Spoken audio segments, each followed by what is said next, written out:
So tell me, why did you do your MBA in the first place? Why did I do it? You really want to know?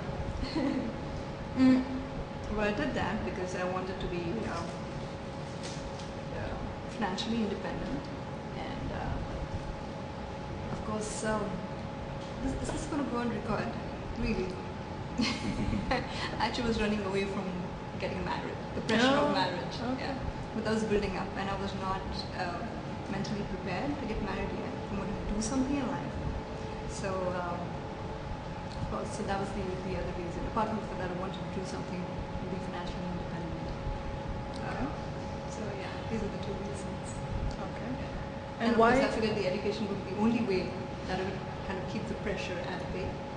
So that's why I went ahead to do it. Okay, and why Pune? Why not something closer? Why Pune? Well, because I had a lot of cousins who had graduated from SIMS, and of course I've also applied for a job online, which I got in Pune. Okay. So that was it. So it was a little more familiar grounds. I didn't want to be in Delhi. Okay. And so yeah, that's about it. Okay. So are you happy that you're now no more in the corporate world and in a world that's so far away from what you ever thought you'd ever do in life? Come again? Are you happy that you're so far away from the corporate world and in a world that you didn't think you'd ever be? See, in a way, I've always been part of the world that I'm now part of, because I've been going to the village since I was a kid. So to me, in that respect, it wasn't really very different. But yes, given the corporate world, it is a lot more chaotic and unorganized. But I am quite happy being where I am. And frankly speaking, I really don't miss anything out there, except for things being systematic and in order. And I'm happy being where I am because I believe I can, in whatever capacity, I can bring about some difference and improve the lives of people to a certain degree. And I think the satisfaction that lies in doing that is far more than the satisfaction you can get from making whatever amount of money. So that bit so as such I really don't regret not being in the corporate world anymore. Okay, but then does MBA teach you how to work in a village setup and with people who are not educated and people who have different visions in life? Does MBA at all come into play? Of course it does, absolutely. Because you have to do the planning, you have to prioritize, you have to, and at the end of the day, it doesn't matter where you are. People continue to remain the same. Everybody has the same aspirations, same ambitions.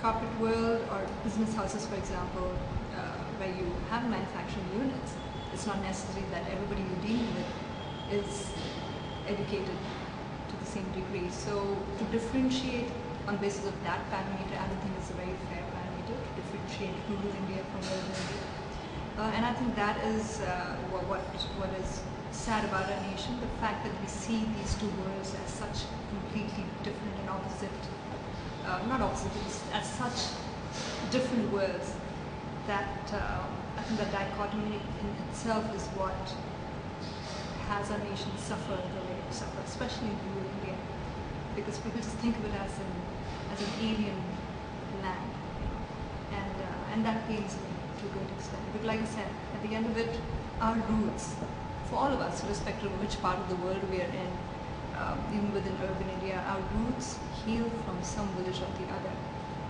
And to think yourself as disconnected from that part of the world is really not fair, because that's where we all rose from.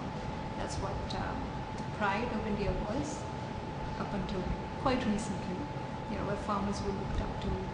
But now things are just very different because the focus has shifted completely from rural to urban.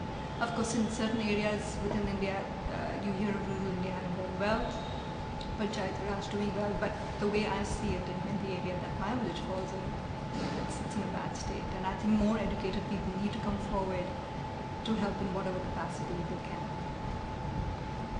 When there are problems, when you are a panchayat and you have to there's some problems that come your way. Does the MBA learning at all help, or is it basically a lot of instinct and the way you brought up it?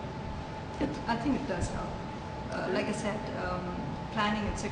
The first report that we made for our project would continues to remain critical and on priority. So we made a project report and then I approached the government with it. And that therefore brought about the seriousness to the issue. And it also made me realize that people within various departments themselves were not aware of what the grassroots realities really was. For example, our area, the groundwater being declared unfit even for the purpose of irrigation because of natural contamination and acidity was something that an engineer in the irrigation department was not aware of. And this is somebody who worked in that area, you know. So I think that's why that's where it definitely adds as a plus.